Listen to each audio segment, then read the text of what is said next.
आपकी हृदय की वृत्ति राजी न हो, उसे कहते हैं भगवत मिलन की चाह।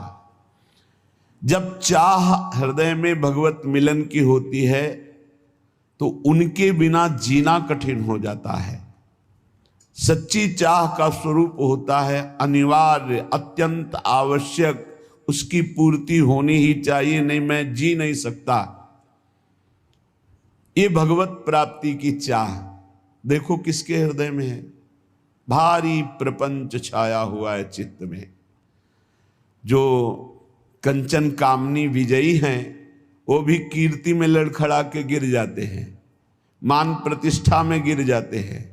हमारा नाम रोशन हो जाए, हमारा नाम का कीर्ति हो जाए, प्रकाश हो जाए, बहुत बड़ी हानि।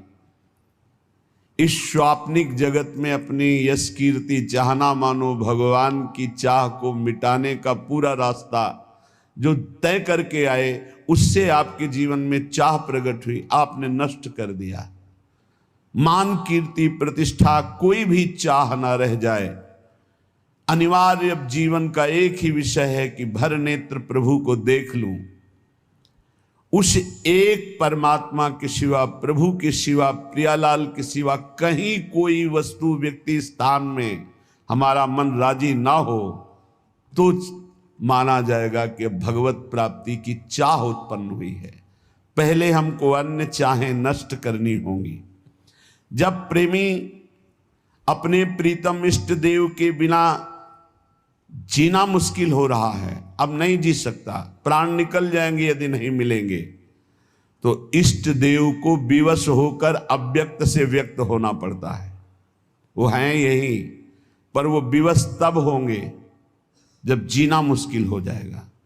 मदन टेर में एक संत रहते थे जो बाह्य नेत्रों से रहित थे, जिसे नेत्रविहीन कहा जाता है, लेकिन वो वास्तविक अंधे नहीं थे।